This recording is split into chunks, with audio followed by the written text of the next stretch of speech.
introduction, I'm Boris. I'm one of the founding partners and the Chief Revenue Officer of Copper. What we're going to talk about today is custody and the solutions in and around this on the infrastructure layer. We're going to have a look. Maybe some of you have been in the masterclass yesterday already, so it will be a little bit of a repeat in terms of what we're looking at when trying to service this market, what we can expect, because there has been a lot of movement over the course of the last year specifically. And the main drivers in and around this, and hence, of course, the solutions that you need to come in. No worries, just come in, don't worry. The key topic, of course, is the increased institutionalization of this space, which we all want. Now, when we started the business, end of 17, in the 3 years following of this, we've been sitting a load of panel discussions around the globe, and everybody has been talking about institutions coming into this space, which was absolutely not the case. Now it kind of feels a little bit different. The reason why that is the case is because you're able, in order to supply them with the relevant infrastructure to do that business. But if we're looking at how this has been evolving over time, especially like over the course of the last 4 years, you see a couple of those big names popping up that have been popped up. Some of them that you see here, you know, of course, of Tesla and SpaceX, our good friend Elon Musk. I said this yesterday, he's done a lot of good things for Bitcoin and unfortunately also for Doge, and also a couple of bad things. You see, you know, Guggenheim, BNY, our friends at Fireblocks have done a good job there, and, you know, many others that are basically moving into this space. But in and around those names, you will very quickly realize, MicroStrategy, of course, you will realize that those are mainly corporate treasurers. Now, corporate treasurers on one side is, of course, a very, very lucrative business if you can capture their AUC, but on the other side, of course, those are not the ones that are going to be driving this going forward. The ones that are going to be driving this forward are ultimately the institutions that are currently the big players in the industry. And just as an example, of course, you have the equity markets, the fixed income markets. Equities as an example, I mean, currently we have around, I think it's 127 or 130 trillion dollar market globally. The US is currently sitting at around 47 to 50 trillion. And over the course from 1940 to 2020, you basically see how the split between institutional and retail has kind of changed. Currently on the institutional side, the ones that actually run the whole show, we currently look at about 75%. Retail, of course, is still there, and it's supposed to be there.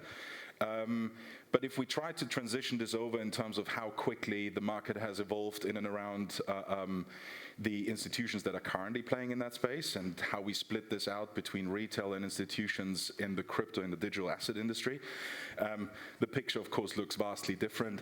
Currently, we look at about 4 or 5%, but if you look at the speed at which it has and the data that we see from, like, especially 2017 onwards, you can give it about a factor 15, which means that by 2030, we should be looking at roughly the same split due to the fact of how everything is more interconnected and certain things in and around optionality and liquidity, which I'm going to come into.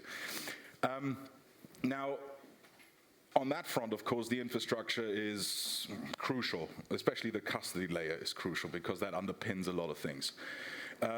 3 distinct points that, of course, need to be addressed when talking to or trying to convince legacy finance firms to start getting into this space, and there are a lot of them.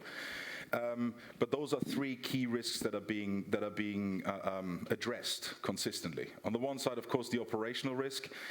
Internal fraud, all this kind of stuff. I mean, if we look at crypto funds, for example, what do they have to deal with? You potentially have heard of the latest, I think, was Virgil, is a very good example. It's a mixture of all sorts of stuff that went wrong, but ultimately it included like a Chinese loan shark, and the fund basically went bust, which is not the way that you should be able to do your business. Mainly driven in and around one major infrastructural problem, which are exchanges that are also acting as custodians, but I'm going to come to that point specifically.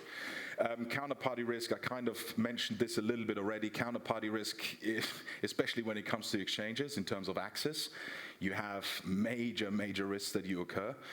There is only so much operational risk due diligence that you can do, which means that at some point you relatively give up, especially if you are the BlackRock, Citadels, and Millenniums of this world, because your compliance department will not allow you to pre-fund an exchange that is situated and or regulated on the island of Barbuda. So, which basically comes then also the third point, the fragmented and evolving landscape. Of course, we look at digital assets not only as a singular point of investment. There is many different protocols, many different use cases. I'm not going to go into DeFi because in my opinion we will have to sort out CeFi first, centralized finance, before we go decentralized in any shape or form. But that ultimately comes to the point of like, what can the future look like? And there are a couple of key points that are very important to address. On the one side, of course, what can blockchain do for you? Automatic reconciliation is an absolutely massive point. The regulators are starting to kind of get a little bit of a grip on this. What I mean there is if they actually switch around and understand that everything is just in front of their nose, the record is immutable, this is how you could theoretically use the blockchain, and it will ultimately come to that point. Transparency and immutability of records, that's basically coming to the point that I just mentioned. And on the other side, of course, the programmability, but especially the last point is extremely important. The optionality that this space offers. And when I talk about optionality, we're talking about the creation of new assets. Now, we can have a massive debate in and around, especially with myself, because I'm quite firm on this. If I look at it right now, I'm not interested in Bitcoin, Ethereum, Cardano, whatever it is, and the whole list that are there. The interesting part is when you think about how this will transform traditional finance. Now, what I mean there is we go, of course, into the topic of tokenization. When it comes to the tokenization piece, there will be just a couple, and this is what we see right now. The alts are like fighting quite a lot, and you will see maybe Solana will come out on top, Ethereum might not make it, God knows. So there are all sorts of discussions in and around this, but none of this would work if you don't have the base layer of an infrastructure in place that allows you to do your business in the way that we have been doing this for the last couple of decades. And it has to be said that there are a lot of things in traditional finance which are extremely efficient. On the execution side, extremely efficient. On the settlement part thereafter, extremely inefficient. And I'm sure that a couple of you come from the traditional finance backgrounds yourself, just like myself, been in that for 15 years. And if somebody punches in a trade on the third floor on a Wednesday, you are maybe lucky if that trade settled on a Friday, because people are running around in back office trying to chase MT500 messages in order to settle that trade that happened 2 days before, which is mind-blowingly stupid, I have to say, because technology nowadays would allow you to do this much more efficient. Now, when it comes to access, and I just need to look of how much time I have, there we go. When it comes to access, we basically took a very clear approach in order to solve problems which were a major uphill battle. We very much took a very difficult approach here. And Clearloop is one of the products that I want to talk about here because it solves a lot of those issues. Just as a quick overview in terms of what Copper does, I mean, we are a custodian as a base layer, MPC enabled, segregation, multiple temperatures, cold, warm, hot, and from that base layer over the last 4 years, we have built quite a lot of different use cases and products in and around access. Might that be for exchanges, might that be on any sort of yield play, staking, DeFi, and when it comes to this, we always incurred, especially like 2.5 years ago, it was a very specific problem, that we thought, why are exchanges acting as custodians? Now, due to the absence of regulation and the fact that the industry, the very first ones, are pure tech players. Tech people have a limited understanding of finance, and finance people have a limited understanding of tech. But how you want to bridge this in order to create that infrastructure to give access is a very difficult task, and it's an uphill battle. And what we have done over the course of the last, well, it basically started about 3 years ago, but we only released that product last year in May, and currently it's ramping up extremely quickly, is Clearloop. And Clearloop in a nutshell is the ability for you to hold your assets in segregated MPC custody, and all that you do is ping tradable balances to the venue, but the assets are not moving. There is no shebang happening in and around tokenizing something, digital asset receipts and all this kind of hocus pocus, none of this. It is very simple collateral that is being held at a third-party custodian outside of the infrastructure of an exchange. but I still have the ability to trade on the venue just like I would have done beforehand without having to pre-fund it though. So this solves basically two key problems. On the one side, counterparty risk.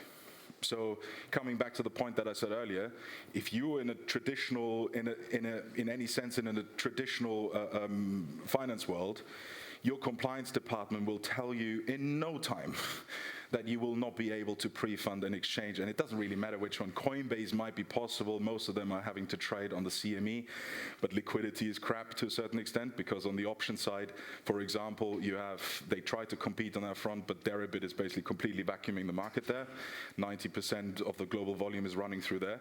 Reason being is because everybody can be a maker and everybody can be a taker. And they will continue to have this lead when it comes to, for example, certain derivatives. And of course, when you talk about traditional finance players, it's not about just trading spot, it's about how I'm hedging the position, what kind of trading strategies I'm implementing. And when it comes to this, of course, how you want to do this from an infrastructural layer is pretty straightforward. And in terms of what the problem that is being solved here, is best comparable of how you would, for example, buy an Apple share nowadays.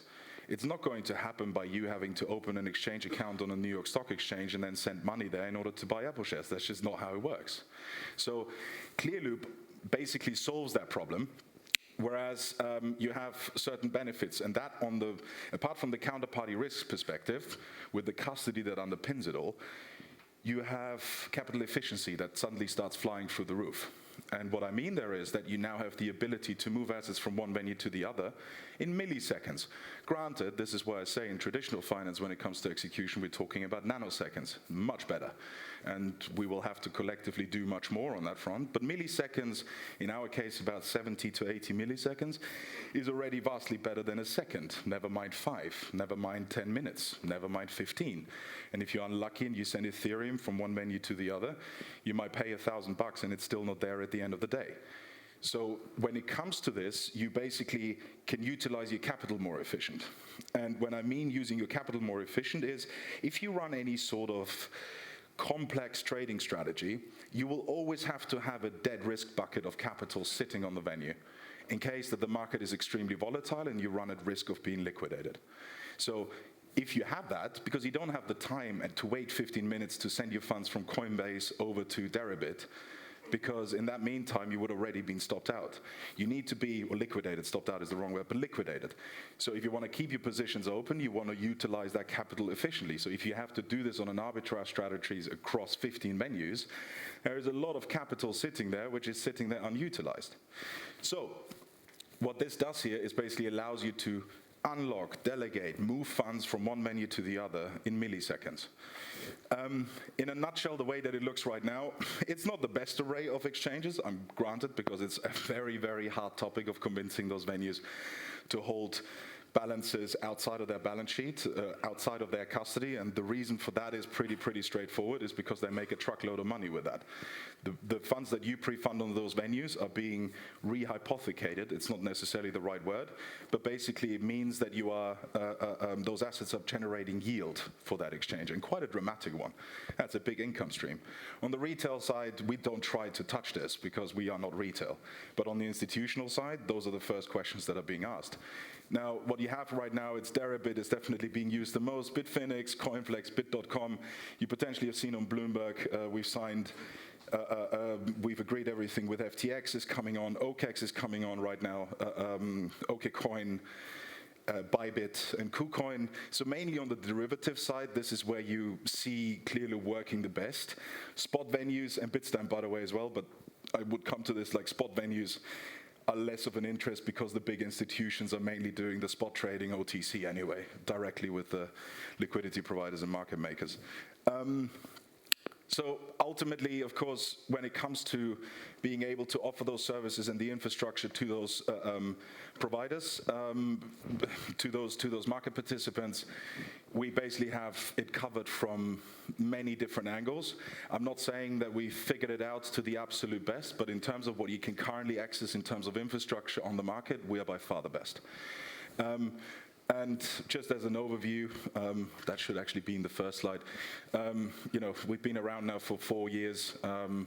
We have, that's actually out of date, about 450 clients. We have right now, way north of 20 billion of assets sitting with us. The split between the client base may be interesting for you to hear. 60% crypto funds, 20% market makers, HFTs, and prop shops. And then the last bucket are payment processors, neobanks, coin foundations, and a couple of lucky people that have been in Bitcoin very early on and are just sitting there looking and logging in to see their balance. That is very, very sizable. Offices, we're headquartered in London. We've got an office in New York, one in Singapore, but also here in Switzerland. If you need to speak to somebody in Switzerland, Marcos is the guy. Please come and find him. And in terms of exchange access, walled garden I didn't even touch, but currently over 45 venues that you can interact with our infrastructure. I think I'm perfectly on time. Perfectly in on this time. case, thank you very much, guys.